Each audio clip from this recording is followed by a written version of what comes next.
Right now on the National Weather Desk, Oh my God. deadly tornadoes tear a trail of destruction across the South. Wow. Goodness, that looks nasty.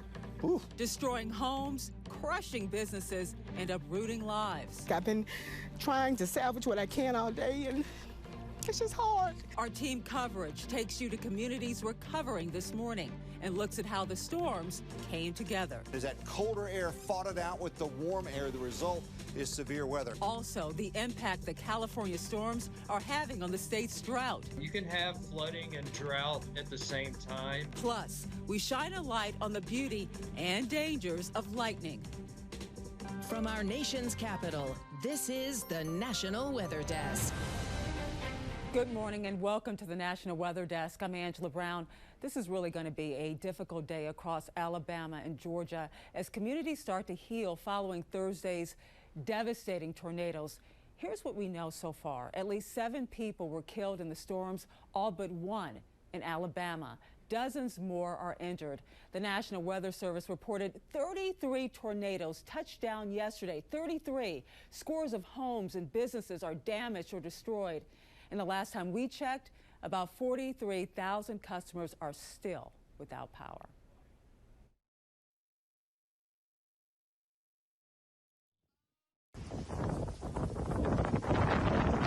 And you can hear it there. Otaga County, northwest of Montgomery, was among the hardest hit areas.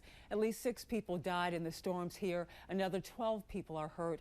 County officials say 40 homes are either damaged or destroyed. The emergency management director says this is the worst he's ever seen in the county. Oh my God. And you can hear it there. The twister was captured in the Selma region. The mayor says no deaths are reported in this city, but several people seriously injured. There is lots of damage in the city. We'll take you there in just a few moments. But first, this was the scene in Winston, Alabama. Homes ripped off their foundations and destroyed. Buildings on the farm right here simply gone, while the sounds of chainsaws buzzing in the air, you could hear it as people work to remove trees and also other debris. Now let's turn to rural Hill County in western Alabama. You can see it here. Dozens of homes are damaged. Some cars were also destroyed. I mean, look at that, by falling trees and power lines. The community is still recovering from a storm that left behind damage back in early December. There are no reports of any deaths here, but some people simply lost everything. That's a lot of damage. And my whole house will flip off. I had a sewing shop right there. It's gone. I just moved from that house in September. That house gone. Ain't nothing left on that house but the step. So much loss. It was a similar scene in Selma, as you can see from these aerial drone shots right here. Roofs ripped off the buildings, homes and lives turned upside down. Reporter Megan Scarano has details. It's a lot to take. I've been trying to salvage what I can all day, and it's just hard. It's hard. Like so many people in Selma, Coretta Smith came home to find her house destroyed. It's just, I'm in shock. Don't know where I'm going right now. Just in shock. You don't know where you're going to go tonight? No. I'll probably call a friend or get a hotel room, but it's no place like home, you know? Just down the street, her neighbors, the Woods, already at work, picking up the pieces after the storm. When they said Selma hit bad, it hit bad. Hit so bad, it's unrecognizable. It don't look like home no more. Our town is destroyed. Photos of families and tin roofs hanging from power lines are just some of the damage left in the streets of downtown Selma. But it's riding out the storm that may leave the biggest mark on some. It scared me, baby. But the Lord picked me up, but he brought me back down. Picked the whole house up, but I told to the Lord, I said, I ain't ready to go. Please take care of me for my children and grand. Authorities say the damage throughout the city is massive, and there were reports of 4 injuries. That storm in Selma was big, very big. Meteorologist James Spann in Birmingham was tracking the storms all day for WBMA-TV. As soon as he saw the storm on the radar, he knew it was powerful and made sure viewers took cover. Wow. Goodness, that looks nasty. Whew. So we have potential for what could be oh, Lord have mercy. That's very, very, I would say this most likely is a large destructive tornado that's coming up into Selma, all right? And again, you've got to be sheltered if you're in Selma. If you know anybody that happens to be in the city of Selma, give them a call. And if they get mad, they can get mad at me. And you know, one person was injured after a tornado touched down about 30 miles north of Mobile, Alabama. 3 homes were either destroyed or damaged. Reporter Karis Harmon continues our coverage in Mount Vernon. Says the Mount Vernon area is no stranger to tornadoes, but he's never seen it quite like this. We had one probably 35, 36 years ago come through. So it was bad, but it wasn't this bad. Down power lines, trees uprooted, and entire homes ripped apart. You could feel the suction of the house moving a little bit. That had to be really scary. What were the emotions and feelings going through your mind as this was happening? This might be the end. You know, it was devastating. Fortunately, no one in the area was killed from the storm. He says he's thankful for technology because if he wouldn't have gotten alerted on his phone, he would have never known it had touched down near him. Another Mount Vernon man says the same thing.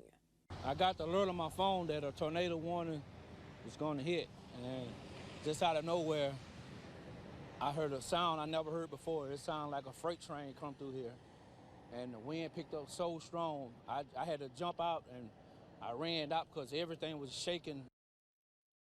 That storm system then moved into Georgia. The winds overturning this truck right here in Spalding County, about 35 miles south of Atlanta. Several trees, you can see it here, were also knocked down, blocking roads across the region. Emergency officials are headed back there after sunrise. They should be there now.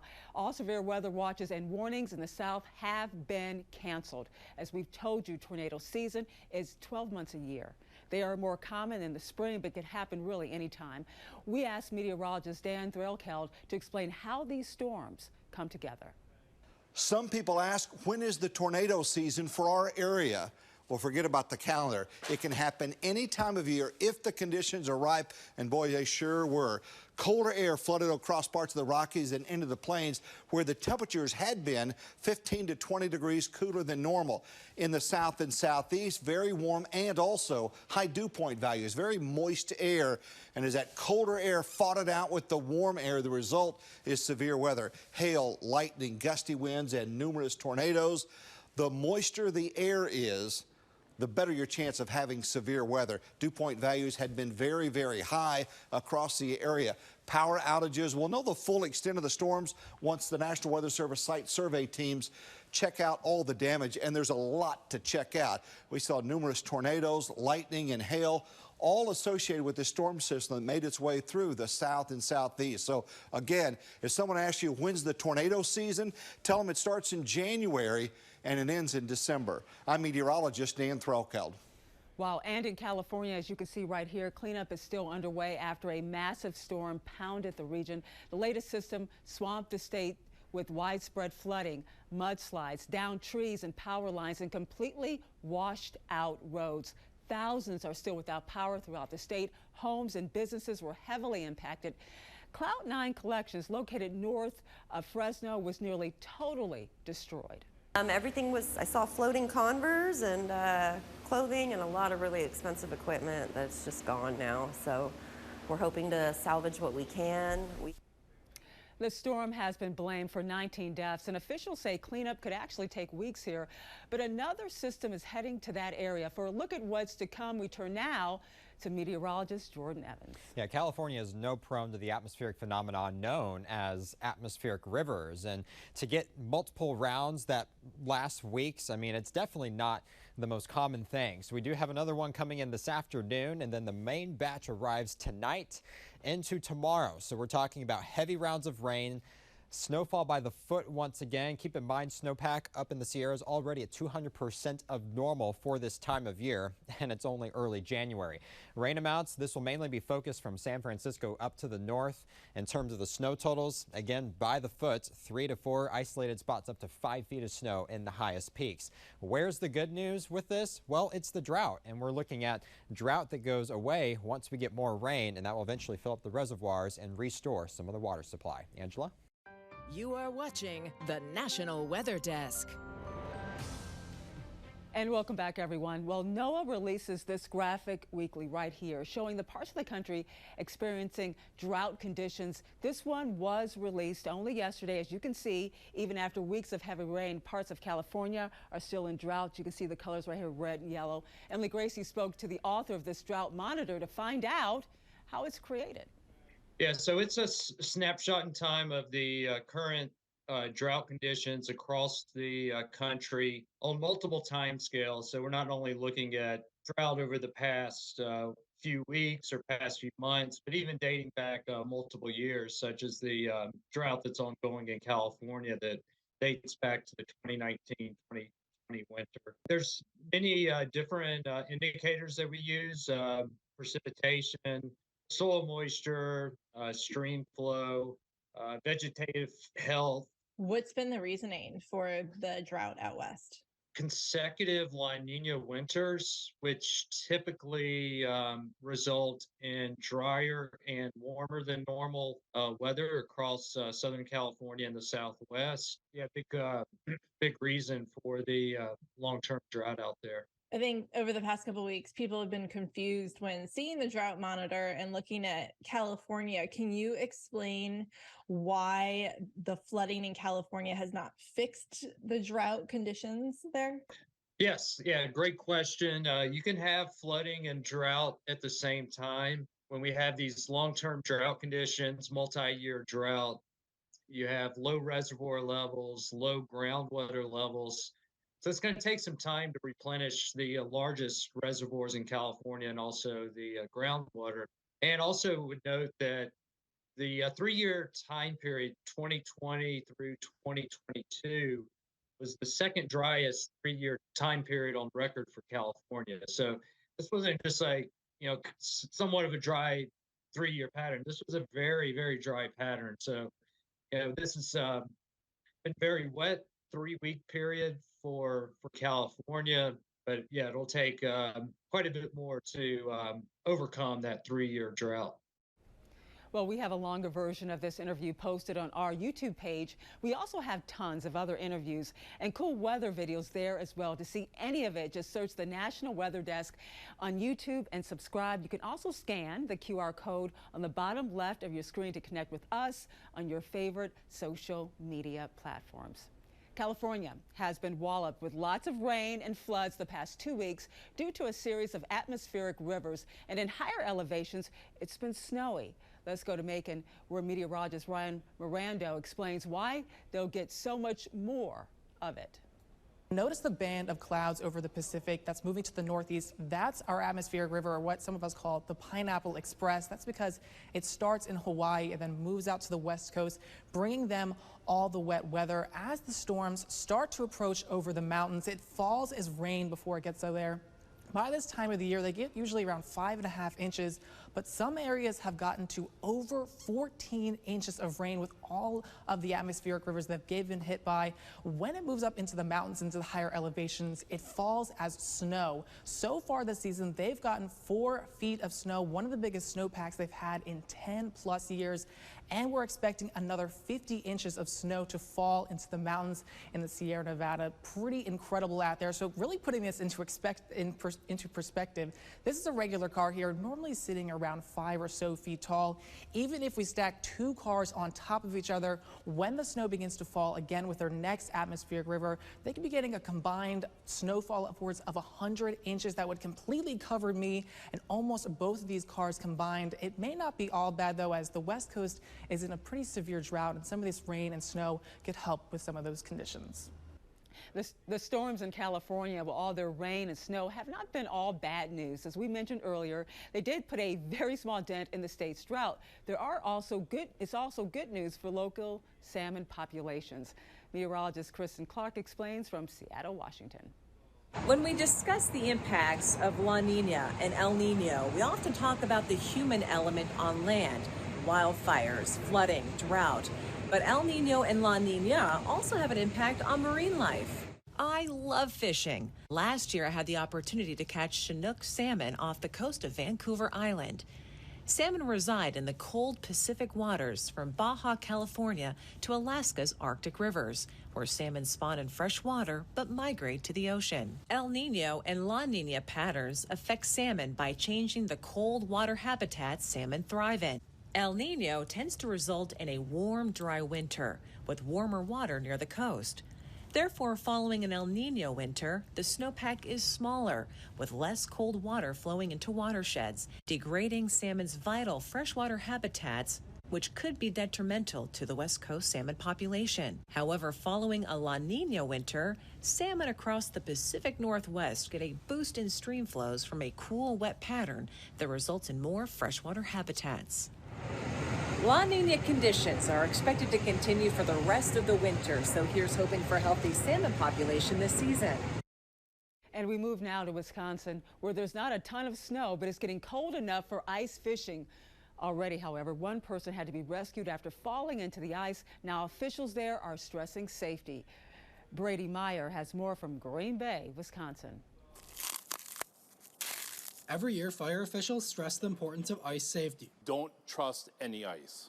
There is no safe ice out there. As ice fishing season continues, local fire departments are urging people to be cautious before they get on the ice and before they start drilling any holes. But if you do venture out onto the ice, there's flotation device suits for ice fishing are great things to have. Talk to the local fishing clubs and get information from them. Talk to the people that are out on the ice routinely, because they're going to tell you places to avoid and what the thicknesses are. Nina Menasha Assistant Fire Chief Jim Peglow says every year his department responds to roughly 8 to 10 calls of someone falling in the ice. Unfortunately, it's more common than what you think. You probably don't hear about all of the rescues, everybody falling in. Many ice fishers understand the risks and make double checking the ice their top priority. I usually come out with a hand chisel, check it, make sure, or look, see if anybody's out there. If there's guys out there, it's usually pretty safe. You get some guys that are careless that want to go out on 2-3 inches of ice, but not me. It's got to be 6 inches before I'll go out. Fire department staff want to prevent people falling in altogether. However, they know it can happen at any time or place. If you do fall through the ice, firefighters say you should try to pull yourself out and then roll away instead of immediately standing up. That helps disperse the weight on the ice. Avalanches are another winter season hazard, but what causes an avalanche to occur? Meteorologist Ron Zan explains. Deadly avalanches occur every year when hikers and skiers avoid the warnings to stay out of the backcountry during high avalanche danger. There are 4 factors in triggering an avalanche. 1, a steep slope, then a layer of snow, and a weak layer of snow underneath it. Then comes a trigger, something causing that snow to move. An avalanche can travel at up to 55 miles an hour, and an hour after one occurs, there's just a 1 in 3 chance of someone trapped in that avalanche being found alive. And how is this for an exciting discovery? A new planet. NASA says this is an illustration of an exoplanet called, right now, LHS 47b. We'll be right back. You are watching the National Weather Desk.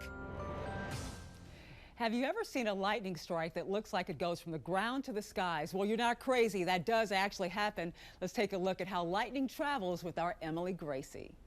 Have you ever seen lightning and wondered if it was traveling from the cloud to the ground or the opposite direction?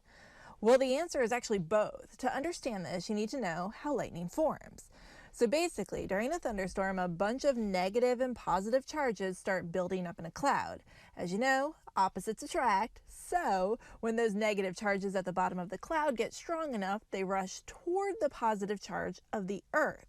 Now that positive charge starts reaching up toward that negative charge in a return stroke that we see as a lightning bolt. Upward moving lightning strikes are triggered by that same process, but are usually associated with a tall structure on the ground or even a plane flying below a storm. Either way, they are both extremely dangerous, and when the thunder roars, you should definitely go indoors. For the National Weather Desk, I'm meteorologist Emily Gracie.